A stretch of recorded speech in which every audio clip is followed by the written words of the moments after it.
ನಮಸ್ಕಾರ. ಇಂದು ನಮ್ಮ ಜೊತೆಗೆ ವರಿನ್ ಅಂತಾರಾಷ್ಟ್ರೀಯ ವಸತಿ ಶಾಲೆಯ ವಿದ್ಯಾರ್ಥಿನಿ ಬಬಿತಾ ಎಂಡಿ ರವರಿದ್ದಾರೆ. ಬಬಿತಾ ಎಂಡಿ ಅವರ ಸಾಧನೆ ಈ ವರ್ಷ ಒಂದು ದಾಖಲಾರ್ಹ ಅಂಶವಾಗಿದೆ ಅಂತಲೇ ಹೇಳಬಹುದು. ಶಾಲೆಗೆ ಪ್ರಥಮರಷ್ಟೇ ಅಲ್ಲ, ಜಿಲ್ಲೆಗೆ ಪ್ರಥಮ ಸ್ಥಾನವನ್ನು ಪಡೆದಿದ್ದಾರೆ. ಹಾಗೂ 99% ಅಂಕ ಗಳಿಕೆ ಸಾಮಾನ್ಯ ಮಾತಲ್ಲ. ಆದರೆ ಬಬಿತಾ ಎಂಡಿ 99% ಅಂಕ ಸಾಧನೆಯನ್ನು ತನ್ನದಾಗಿಸಿಕೊಂಡಿದ್ದಾರೆ. ಬಬಿತಾ ಎಂಡಿರವರನ್ನು ಅವರ ಈ ಒಂದು ಶೈಕ್ಷಣಿಕ ಸಾಧನೆಯ ಮಾರ್ಗದರ್ಶಿ ಸೂತ್ರಗಳನ್ನು ಅವರ ಮೂಲಕ ನಾವು ತಿಳಿದುಕೊಳ್ಳೋಣ. ಬಬಿತಾ, ಈ ಒಂದು ಅತ್ಯುತ್ತಮವಾದ ಸಾಧನೆ ಮೂಡಿಸಿದ ಮೊದಲ ಭಾವ ಅಂದರೆ ನಿನಗೆ ಇದು ನಿರೀಕ್ಷಿತವಾಗಿತ್ತಾ? ಎಕ್ಸ್ಪೆಕ್ಟ್ ಮಾಡಿರಲಿಲ್ಲ. ಸಮ್ವೇರ್ ಅರೌಂಡ್ 95+ ಬರ್ಬೋದು ಅಂತ ಅಂದ್ಕೊಂಡಿದ್ದೆ. Not so much expectations. ಹಾಗಾದರೆ ನೀನು ನಿರಂತರ ಅಧ್ಯಯನಕ್ಕೆ ಎಷ್ಟು ಸಮಯವನ್ನು ಒದಗಿಸ್ತಾ ಇದ್ರಿ ನಿತ್ಯ? ಕ್ವಾಂಟಿಟಿಗಿಂತ ಕ್ವಾಲಿಟಿ ಮೇಲೆ ಫೋಕಸ್ ಮಾಡ್ತಿದ್ದೆ. ಇನ್ ಕೇಸ್ ಏನೋ ಅರ್ಥ ಆಗಿಲ್ಲ ಕ್ಲಾಸಲ್ಲಿ ಮಾಡಿರೋದಂತಂದರೆ ಮನೆಗೆ ಹೋಗಿ ರಿವೈಸ್ ಮಾಡ್ತಿದ್ದೆ. Other than that nothing else. ಮತ್ತು ನೀವು ಅರ್ಥಗ್ರಹಿಕೆ ಯಾವ ರೀತಿ ಮಾಡ್ಕೊತಾ ಇದ್ರಿ? ಯಾವುದೇ ಒಂದು ವಿಷಯ ಕ್ಲಿಷ್ಟ ಅನ್ನಿಸ್ದಾಗ ಅದನ್ನು ಸರಳೀಕರಿಸೋಕ್ಕೆ ನೀವು ಅನುಸರಿಸ್ತಿದ್ದಂತಹ ಮಾರ್ಗ ಯಾವುದು? ಕ್ಲಾಸಲ್ಲಿ ಟೀಚರ್ಸ್ನ ಮತ್ತೆ ಹೋಗಿ ಡೌಟ್ ಅಂತ ಇದ್ದಾಗ ಕೇಳ್ತಾ ಇದ್ವಿ, ಇಲ್ಲ ಕ್ಲಾಸಲ್ಲಿನೇ ಅವರು ಎಲ್ಲ ಕಾನ್ಸೆಪ್ಟ್ಸ್ ಕ್ಲಿಯರ್ ಆಗೋ ಥರ ಎಕ್ಸ್ಪ್ಲೇನ್ ಮಾಡ್ತಾ ಇದ್ರು. ಅಧ್ಯಯನಶೀಲತೆ ಯಾವ ರೀತಿಯಲ್ಲಿ, ಅಂದರೆ ಬರೀ ಪುಸ್ತಕದ ಹುಳುವಾಗಿರುವಂಥದ್ದ ಅಥವಾ ಇತರೆ ಸಮಯಕ್ಕೂ ನೀವು ಯಾವುದ ಪ್ರತಿಭೆ ಇತ್ಯಾದಿಗಳನ್ನು ಸದುಪಯೋಗ ಪಡಿಸ್ಕೊಳ್ತಾ ಇದ್ರಾ? ಅಮ್ಮ ನನ್ನ ಸಿಂಗಿಂಗ್ ಕ್ಲಾಸಿಗೆ ಜಾಯಿನ್ ಮಾಡಿಸಿದ್ರು ಮೊದಲಿಂದನೂ. ಸೊ ಅದನ್ನು ಒಂದು ಪ್ಯಾಷನಾಗಿ ಕಂಟಿನ್ಯೂ ಮಾಡ್ತಿದ್ದೆ. ಮತ್ತು ಈ ಒಂದು ಇಷ್ಟು ಅತ್ಯುತ್ತಮವಾದ, ಅದರಲ್ಲೂ ICSE ಇಷ್ಟು ಅಂಕಗಳಿಕೆ ಸುಲಭದ ಮಾತಲ್ಲ. ಅದಕ್ಕೆ ಒಂದು ಪರಿಶ್ರಮದ ಜೊತೆಗೆ ಬೌದ್ಧಿಕ ಮಟ್ಟ ಕೂಡ ಅತ್ಯಂತ ಸೂಕ್ಷ್ಮವಾಗಿರಬೇಕಾಗುತ್ತೆ. ಹಾಗಾದರೆ ನೀವು ತರಗತಿಯಲ್ಲಿ ನಿಮ್ಮನ್ನು ನೀವು ವ್ಯಕ್ತಗೊಳಿಸ್ಕೊಳ್ತಿದ್ದ ಬಗೆ ಹೇಗೆ? ಯಾವ ರೀತಿ ಇನ್ವಾಲ್ವ್ ಆಗ್ತಾ ಇದ್ರಿ? ಕ್ಲಾಸಲ್ಲಿ ಅವ್ರ ಟೀಚರ್ಸ್ ಏನೇ ಲೆಸನ್ ಮಾಡುವಾಗ ನಾವು ಅದನ್ನು ಕೇಳಿ ಅದಾದ್ಮೇಲಿನ ಎಂಟರ್ಟೈನ್ಮೆಂಟ್ ಅದು ಇದು ಅಂತ ಫೋಕಸ್ ಮಾಡ್ತಾ ಇದ್ವಿ. ಬ್ರೇಕ್ಸ್ ಇರ್ತಾಯಿತ್ತು ಕ್ಲಾಸ್ ಮಧ್ಯ, ಆವಾಗ ಮಾತಾಡ್ಕೋತಾ ಇದ್ವಿ. ಅದನ್ನು ಬಿಟ್ಟರೆ ಕ್ಲಾಸಲ್ಲಿ ಇನ್ವಾಲ್ವ್ ಆಗಿರ್ತಿದ್ವಿ. ಮತ್ತು ನಿಮ್ಮ ಒಂದು ಸ್ನೇಹಿತರೊಂದಿಗೆ ನಿಮ್ಮ ಒಡನಾಟ ಯಾವ ರೀತಿ ಇರ್ತಿತ್ತು? ಅಂದರೆ ಪಾಠದ ಪಠ್ಯೇತರ ವಿಚಾರಗಳ ಬಗ್ಗೆ ಯಾವ ರೀತಿ ಚರ್ಚೆ ನಡೆಸ್ತಾ ಇದ್ರಾ? ಅವ್ರೇನಾದರೂ ಎಕ್ಸ್ಪ್ಲೇನ್ ಮಾಡಿದರೆ ಅವ್ರ ಡೌಟ್ಸ್ ಕ್ಲಿಯರಿಂಗಿಗಂತ ನನ್ನ ಹತ್ರ ಕೇಳೋರು, ಅವಾಗ ನಾವು ಮಾತಾಡ್ತಾ ಇದ್ವಿ.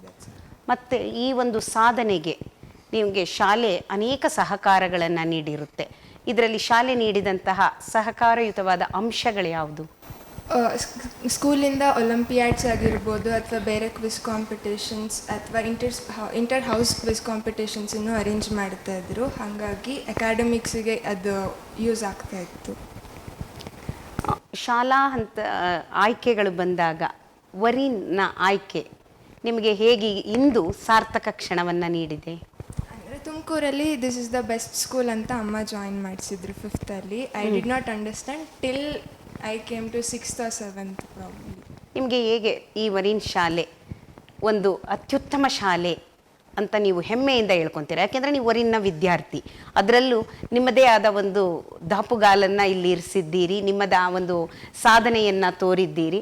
ಆ ಕಾರಣದಿಂದ ನೀವು ವರಿನ್ನ ಅತ್ಯುತ್ತಮ ವಿದ್ಯಾರ್ಥಿ ಕೂಡ ಹೌದು. ಹಾಗೆ ವರಿನ್ ಒಂದು ಅತ್ಯುತ್ತಮ ಶಾಲೆ ಅಂತ ಯಾವ ರೀತಿ ಇತರರಿಗೆ ತಿಳಿಸ್ತೀರಿ? ಇಲ್ಲಿನ ಟೀಚರ್ಸ್ ಎಲ್ಲರೂ ತುಂಬ ಫ್ರೆಂಡ್ಲಿ ಆ್ಯಂಡ್ ಇನ್ಫ್ರಾಸ್ಟ್ರಕ್ಚರ್ ತುಂಬ ಚೆನ್ನಾಗಿದೆ. ಓದೋದಕ್ಕೆ ಏನೇನು ಎನ್ವೈರ್ಮೆಂಟ್ ಬೇಕೋ ಎಲ್ಲ ಇದೆ. ಡಿಸ್ಟರ್ಬೆನ್ಸ್ ಅಂತೂ ಒಂಚೂರು ಇರೋದಿಲ್ಲ. ಹಾಗೆ ಇತರ ಒಂದು ಪೂರಕ ಅಂಶಗಳು, ಅಂದರೆ ಅದು ಕೇವಲ ಪಠ್ಯ ಪುಸ್ತಕವಷ್ಟೇ ಅಲ್ಲದೆ ಪಠ್ಯೇತರವಾಗಿ ಶಾಲೆ ಯಾವ ರೀತಿ ಚಟುವಟಿಕೆಗಳನ್ನು ಆಯೋಜಿಸ್ತಾ ಇತ್ತು? Inter house sports competitions yearly once annual arrange ಮಾಡ್ತಾ ಇರ್ತಾರೆ. ಹಾಗೆ ವೀಕ್ಲಿ ಒನ್ಸ್ ಅಟ್ಲೀಸ್ಟ್ ಒಂದು ಸರಿ ಆದರೂ ಗೇಮ್ಸಿಗೆ ಕರ್ಕೊಂಡು ಹೋಗ್ತಾಯಿದ್ರು. ಆ್ಯಂಡ್ 8th ಸ್ವಿಮ್ಮಿಂಗ್ ಕಂಪಲ್ಸರಿ ಇತ್ತು. ಅದನ್ನು ಬಿಟ್ಟರೆ 5th ಕರಾಟೆ ಆಗಿರ್ಬೋದು, ಸ್ವಿಮ್ಮಿಂಗ್ ಆಗಿರ್ಬೋದು ಇರ್ತಿತ್ತು. ತರಗತಿ ಅಷ್ಟೇ ಅಲ್ಲದೆ ನಿತ್ಯ ಪರೋಕ್ಷ ಅನುಭವ ತರಗತಿಯಲ್ಲಾಗುತ್ತೆ. ಪ್ರತ್ಯಕ್ಷ ಅನುಭವವನ್ನು ವಿದ್ಯಾರ್ಥಿಗಳಿಗೆ ಶಾಲೆ ನೀಡುವಂತಹ ಬಗೆ ಹೇಗೆ? ಪ್ರತ್ಯಕ್ಷ ಅನುಭವ ಅಂದರೆ ಡೈರೆಕ್ಟಾಗಿ ಯಾವುದೇ ಪ್ರವಾಸ ಇರಬಹುದು ಅಥವಾ ಪ್ರಯೋಗಾಲಯಗಳಿರಬಹುದು. ಆ ರೀತಿ ಕಲಿಕೆಯನ್ನು ಪ್ರತ್ಯಕ್ಷ ಅನುಭವದ ಮೂಲಕ ಶಾಲೆ ಯಾವ ರೀತಿ ಆಯೋಜಿಸ್ತಾ ಇತ್ತು? ಇನ್ಫಾರ್ಮೇಷನ್ ಸಿಗೋ ಅಂಥ ಪ್ಲೇಸಸ್ಸಿಗೆ ವಿಸಿಟಿಂಗ್ ಇರ್ತಾ ಇತ್ತು ಅವಾಗವಾಗ. ಅದು ಹೌಸ್ ವೈಸ್ ಆಗಿರ್ಬೋದು, ಯಾವುದಾದ್ರೂ ಫ್ಯಾಕ್ಟ್ರೀಸ್ ಆಗಿರ್ಬೋದು ಅಥವಾ ಹಿಸ್ಟಾರಿಕಲ್ ಪ್ಲೇಸಸ್ ಆಗಿರ್ಬೋದು, ಅಲ್ಲಿ ಕರ್ಕೊಂಡೋಗಿ ಗೈಡ್ ಥರ ಎಕ್ಸ್ಪ್ಲೇನ್ ಮಾಡ್ತಿದ್ರು ಇರೋ ಟೀಚರ್ಸ್ ಎಲ್ಲರೂ. ಅವ್ರ ನಾಲೆಡ್ಜನ್ನು ನಮಗೆ ಶೇರ್ ಮಾಡ್ತಿದ್ರು.